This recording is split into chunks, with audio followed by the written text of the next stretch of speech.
Salut à tous, c'est Pang de la chaîne, bienvenue sur cette vidéo qui aujourd'hui va parler de normalité.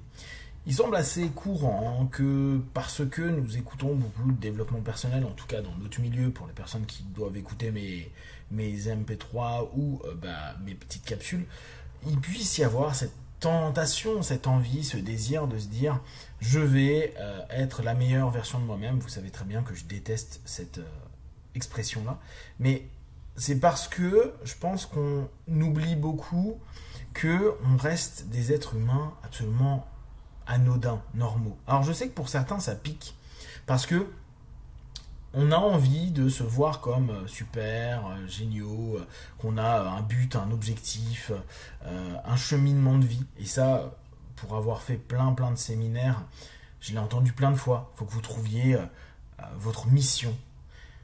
Ce que je trouve triste, c'est que on n'admet pas que peut-être nos missions, c'est tout simple, c'est juste vivre, peut-être aider un petit peu les gens autour de nous, ou peut-être créer une chose que personne ne connaîtra et que ça sera oublié dans les fins fonds des abysses de la connaissance.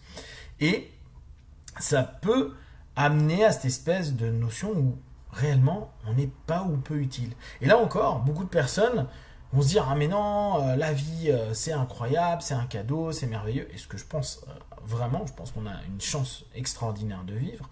Seulement que notre vie ait un but particulier ou quelque chose d'énormissime pour la planète, l'humanité, donc depuis la création des humains, pas vraiment. Je pense qu'on est des éléments assez anodins. Et le problème, c'est de vouloir croire qu'on est au-dessus, qu'on est mieux, qu'on fera plus.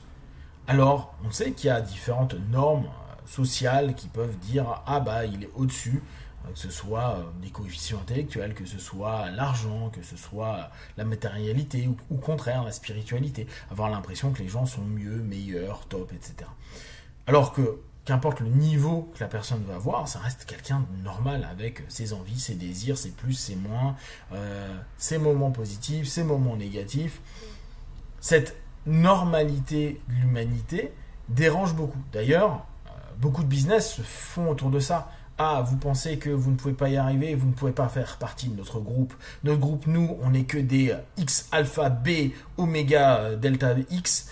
Et on est ceux qui voyons au-delà, nous sommes meilleurs. On se regroupe pour être les gens qui veulent avancer, qui veulent évoluer. Mais une personne normale, elle peut souhaiter avoir une vie plus confortable, réussir des examens, réussir une ambition professionnelle.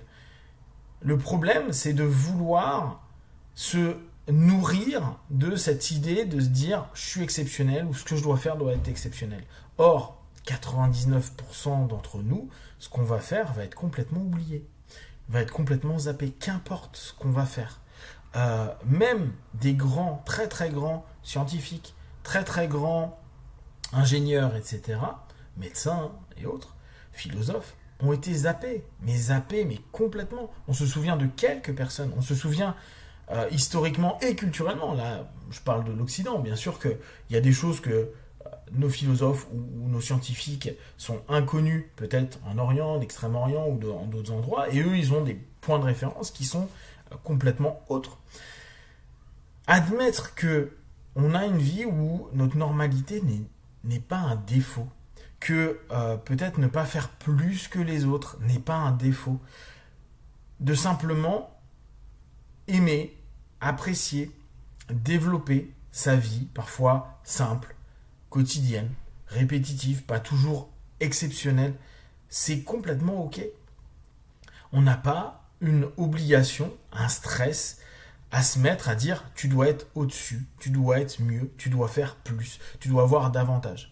Alors, je sais qu'il y a plein de coachs, plein de workshops, d'ateliers qui sont mis en place pour dire mais sortez-vous des limites, allez voir au-delà des limites de votre psyché, etc.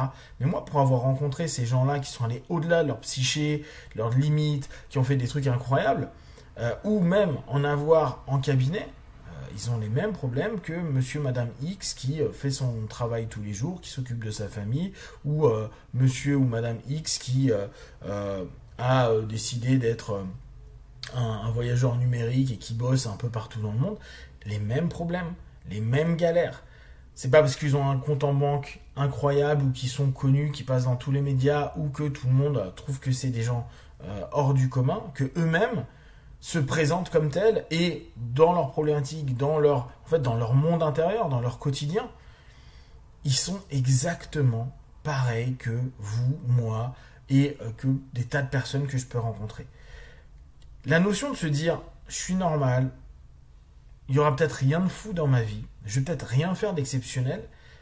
Quand on commence à se poser et arrêter d'acheter cette idée de plus, hyper consumériste. D'ailleurs, ceux qui vous mettent ça à fond en avant tout le temps, vous voyez le coût de leurs ateliers, c'est un bras. Et avec une super excuse, si tu es prêt à investir sur toi, tu es prêt à dépenser X dizaines de milliers d'euros parce que tu as une valeur que tu vas dépasser en 1 mois, 6 mois, 1 an, 5 ans, etc. Mais là encore, on en a rencontré plein, des gens qui ont fait des ateliers de vous êtes des surhommes. Ah, les quelques mois d'après, ils sont dans un boost, etc. Mais quelques années après, il n'y a rien d'incroyable. J'ai rarement vu des gars qui se sont maintenus à un haut niveau, ou sinon ils devaient faire encore des workshops pour constamment être maintenus. C'est comme si on fait un stage de Tony Robbins, tout le monde sort hyper hypé, tout le monde est vraiment plein d'énergie, tout le monde a plein de potentiel, et puis quelques semaines, quelques mois plus tard, les routines, le quotidien, la normalité, votre vie reprend, et même des choses basiques ne sont pas faites et répétées avec des ancrages, avec des suggestions, d'autosuggestions, de manière de penser, etc. Donc, faire des grandes choses, ou en tout cas axer sa vie sur un objectif de je veux faire des trucs grands, c'est beaucoup de perte d'énergie, et souvent, le grand, il est initié par des références externes plutôt que de se dire mais attends, moi je serais satisfait avec ça. Et puis quand on est satisfait avec ça, on peut se dire tiens, peut-être que maintenant je peux aller un petit peu plus loin, un petit peu plus haut, je peux tenter l'expérience, je peux y aller. Et si à la fin de votre vie, ce que vous avez fait est pas fou, mais que ça vous a rendu heureux, bien, apaisé, en phase, content d'avoir fait des rencontres avec des ups, des downs, vous avez pu gérer, vous avez pu être ok, mais c'est 10 fois mieux que se dire ouais, j'ai fait des trucs incroyables. Et on le voit chez les stars, chez les trucs où il y a beaucoup d'alcool, beaucoup de drogue, des TS, des gens qui ont des accidents de leur méga voiture parce qu'ils roulaient à 300 à l'heure, etc., etc. On en a plein. Ça les rend, on se rend compte qu'il n'y a pas forcément plus de joie étant à définir pour tout à chacun. Et se ramener à se dire mais ma vie, oui, elle n'aura pas été folle, elle n'aura pas changé l'humanité. Et c'est bien qu'il y ait des gens qui se disent tiens, j'ai l'impression que je peux vraiment bouger quelque chose. Mais là encore, faut pas se perdre dans un ego complètement fou de se dire moi, ma découverte ou ma manière de faire ou mes speeches ou mon invention, mes trucs vont révolutionner l'ère humain. Déjà, ça a très peu de sens. Et si déjà, ça peut ne serait-ce qu'aider ou accompagner pendant notre ère, pendant quelques semaines, quelques mois, quelques années des personnes, ça c'est cool. Mais on n'a pas besoin d'être dans l'histoire.